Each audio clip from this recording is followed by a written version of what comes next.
Are theories with the లోక్సభలో జరుగుతున్న చర్చకి ఎట్లా లింకప్ చేస్తారన్న మీరు? దురదృష్టం ఈ దేశానికి అట్లాంటి ఒక లీడర్ ఆఫ్ అపోజిషన్ ఉండడం అనేది. మీరు దాని గురించి చర్చ జరగదు, దాని గురించి జరుపుని చర్చ. మేము చెప్పినాం కదా 106వ రాజ్యాంగ సవరణతోటి తెచ్చిన మేము మహిళా బిల్లుని మేము కట్టుబడి ఉన్నాం.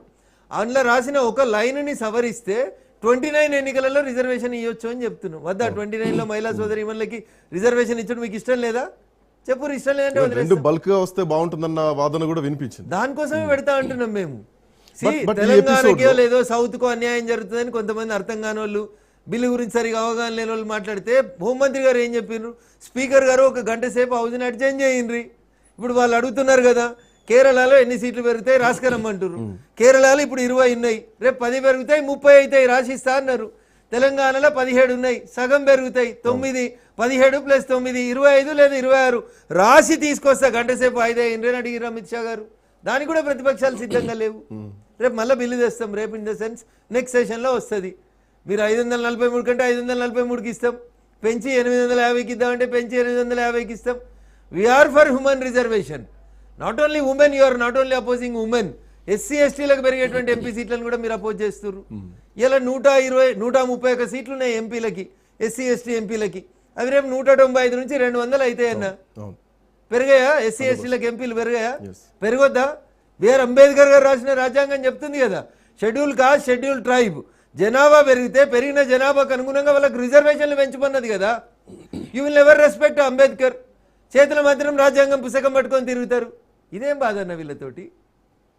బట్ ఈ రిజర్వేషన్ బిల్లు తీసుకొస్తే, మహిళా రిజర్వేషన్ బిల్లుతో తెలంగాణకు కానీ సౌత్ ఇండియాకి కానీ ఎక్కడ నష్టమేం లేదు. మీరు అన్న లెక్కల ప్రకారం చూసినా కానీ నష్టం లేదు. బట్ ప్రతిపక్షాలు గట్టిగా ఉన్నాయి అనడానికి ఒక సంకేతం కనిపించింది. ఇక్కడ పాయింట్ ఏంటంటే అబ్కి బార్ 400 పార్ అన్నటువంటి భారతీయ జనతా పార్టీ మిత్రపక్షాల మీద డిపెండ్ అవ్వాల్సినటువంటి పరిస్థితి వచ్చింది. సో ఈసారి మొట్టమొదటిసారి ఒక బిల్లు వీగిపోయింది. సో ఇది బీజేపీకి కొంత ఇబ్బందికరమైనటువంటి వాతావరణం భవిష్యత్తులో ప్రతిపక్షాలు బలంగా ఉన్నాయని నిరూపించడానికి ఒక సంకేతంగా కనిపిస్తోందన్న చర్చ కూడా నడుస్తోంది, కనబడుతుంది. నిన్నటి నుంచి స్టాలిన్ గారు చెప్తున్నారు, కాంగ్రెస్ నమ్మితే మోసం చేస్తుంది, మేము భవిష్యత్తులో కాంగ్రెస్ తోటి పొత్తు పెట్టుకోము, కాంగ్రెస్ మంచి పార్టీ కాదు. నేను చెప్తలేనన్ను, మళ్ళీ నా నోట్లు నోరు పెట్టి నన్ను తిట్టకూరు. స్టాలినే చెప్తున్నాడు అంటున్నా. ఏమని? కాంగ్రెస్ అనవసరంగా మంచి అవకాశాలు ఇస్తే కూడా చెడగొట్టుకున్నది, కాంగ్రెస్ కేవలం అధికార దాహం కోసమే పనిచేస్తుంది. ఇదే కదా స్టాలిన్ చెప్తుంది, నేను చెప్తలేను. 2.5 ఏళ్లతోటి వాళ్ళతో కలిసి నడిచిన నాయకుడు చెప్తున్నాడు. 12 పార్టీలు పొత్తు పెట్టుకున్నాయన్న స్టాలిన్ గారి పార్టీతోటి, డిఎంకే తోటి తమిళనాడులో. కాంగ్రెస్ పుణ్యమని ఆయన ఏడిపోయిన అర్థం చేసుకోరు. ఆఖరికి ఆయన కూడా ఓడిపోయే పరిస్థితి తెచ్చుకున్నాడు. దురదృష్టం అది అంటున్నా. అది కాంగ్రెస్ నేచర్. అది అపోజిషన్ బలంగా ఉందా బలహీనంగా ఉందా అనేది రేపు నెక్స్ట్ సెషన్లో బిల్ పాస్ అవుతుందా లేదా చూస్తే మీకే తెలుస్తుంది కదన్న. ప్రధానమంత్రి గారు నిండు లోక్సభలో చెప్పిండ్రు ఏమని, ఈ బిల్ ఒకవేళ ఊగిపోతే క్రెడిట్ నాకే వస్తుంది, పేరు నాకు వస్తుంది, గెలిస్తే పేరు అందరికి వస్తుంది, అందరి పేరు ఇచ్చేట్లు నేను ప్రయత్నం చేస్తా అని చెప్పిండ్రు మోడీ గారు. దాన్ని మీరు ఎందుకు అర్థం చేసుకోలేదు? పార్టీగా మాకు లాభం జరుగుతుండొచ్చు, కానీ మహిళా సోదరిమణులకు నష్టం జరుగుతుందని చెప్పారు మోడీ గారు. మీరు తెలివి కల్లోళ్ళు అయితే బిల్ పాస్ చేయాల్సింది కదా. అది అక్కడ కాంగ్రెస్ పార్టీ ఆడేటువంటి ఆలోచన రాహిత్యమైనటువంటి ఒక గేమ్ ఆడినరు, నష్టపోయినరు. దానికి మద్దతు ఇచ్చి పార్లమెంట్లో నరేంద్ర మోడీ గారి పట్ల తప్పుడు మాటలు మాట్లాడి ఎకసెక్కాలాడి వాళ్ళ వేషం భాషతోటి ఈ దేశ ప్రధానిని గౌరవించలేనటువంటి వ్యక్తులకి వెస్ట్ బెంగాల్లో, తమిళనాడులో ఏం గుణపడని చెప్పాలో ప్రజలు చెప్పిండ్రన్న. బట్ అదే తమిళనాడులో గతంలో స్టాలిన్ గవర్నర్ల మీద కామెంట్ చేశారు. గవర్నర్లు బిల్లులు పాస్ చేయకపోతే ఏకంగా అఫ్కోర్స్ సుప్రీంకోర్టుకి వెళ్ళి బిల్లులు పాస్ చేయించుకున్నటువంటి చరిత్ర చూసినాం. కేజ్రీవాల్ని గవర్నర్లు ఇబ్బందులు పెడుతున్నారన్నారు.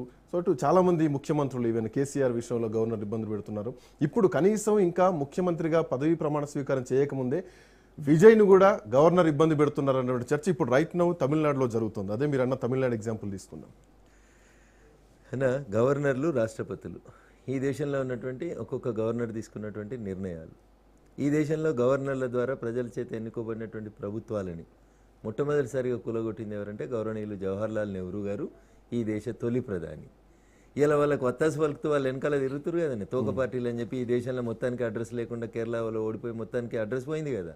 అదే కేరళలో అదే కమ్యూనిస్టుల ప్రభుత్వాన్ని రాష్ట్రపతి పాలన పెట్టి గవర్నర్లతోటి ఆ ప్రభుత్వాన్ని మొట్టమొదటిసారిగా స్వతంత్ర భారతదేశంలో ప్రజల చేత ఎన్నుకోబడిన ఒక ప్రభుత్వం కూలగొట్టబడింది అంటే జవహర్లాల్ నెహ్రూ గారు కూలగొట్టిరు తొలి ప్రధాని.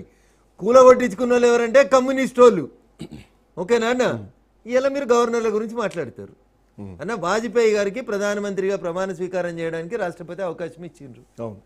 ఒక ఎంపీ